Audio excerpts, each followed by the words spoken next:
Yan, pailaw muna tayo sa mga kulungan natin. Dahil minsan talaga, hindi may iwasan na gabi na tayo umuwi dahil nga sa trabaho natin.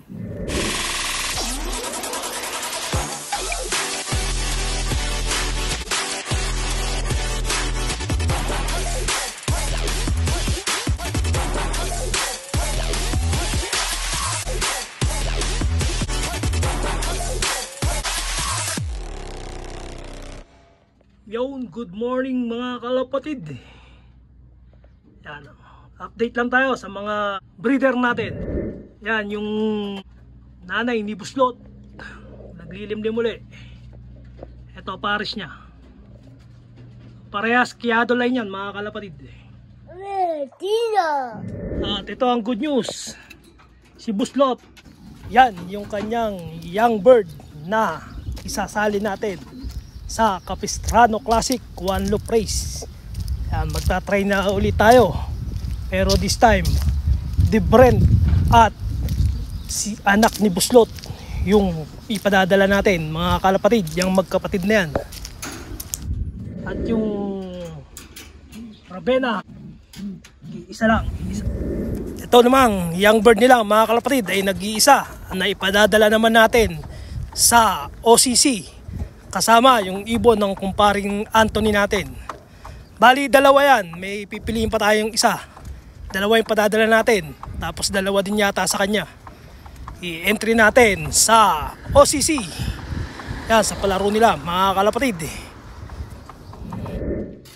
Yan, ang mga naka-VIP natin.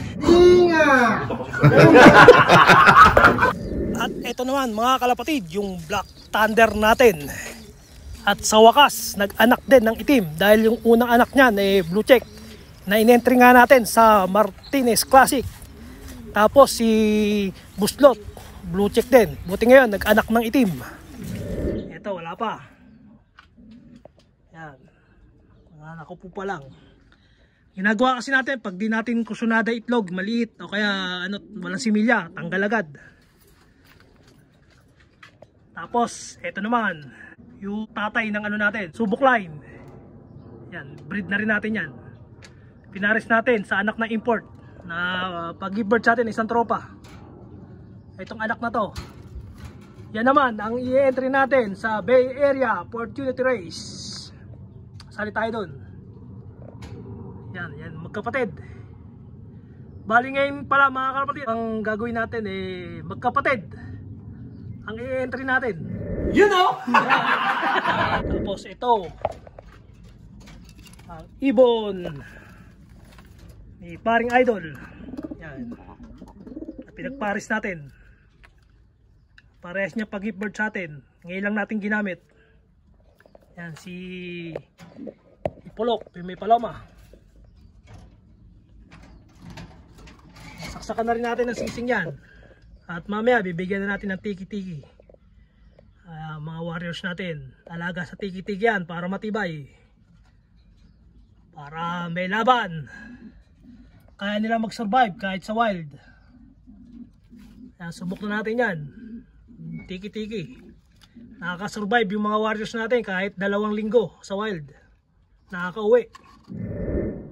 Ito naman yung tumapos sa club, pinaris natin dun sa stockbird natin, flyer natin. Wala pa. Ito, wala pa rin. Ito, matindi. Mabilis. Ito yung ating Falcon Survivor. Yan. Bali yan nga pala ang nanay ng subuklay natin. First time natin isali yung anak niya. 2 out of 2 pa sa club. 400 miles finisher. Ito naman, galing din kay Kiado. Barnasa yata to mga kalapatid. Kita nyo naman mata niya, no?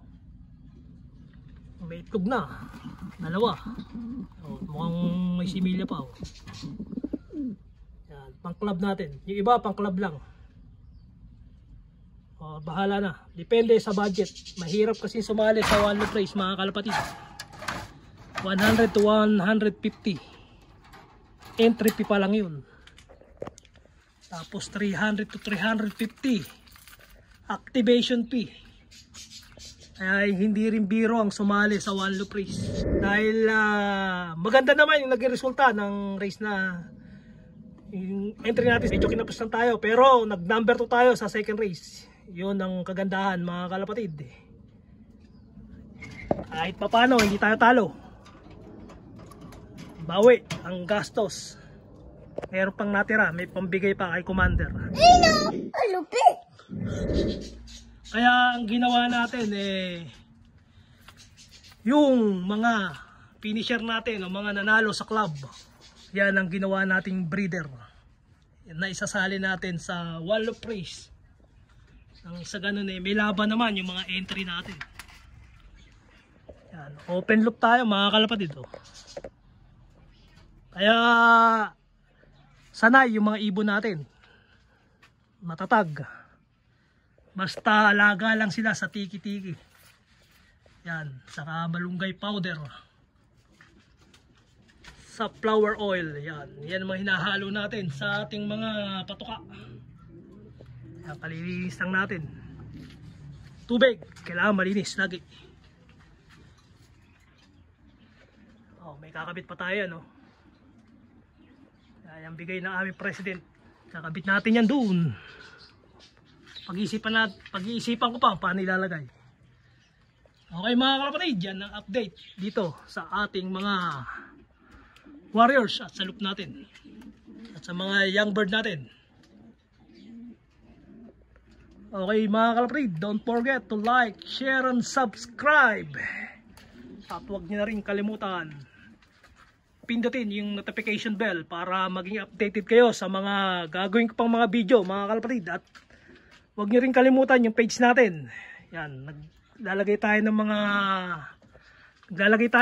mga short video o reel tungkol sa mga alaga natin.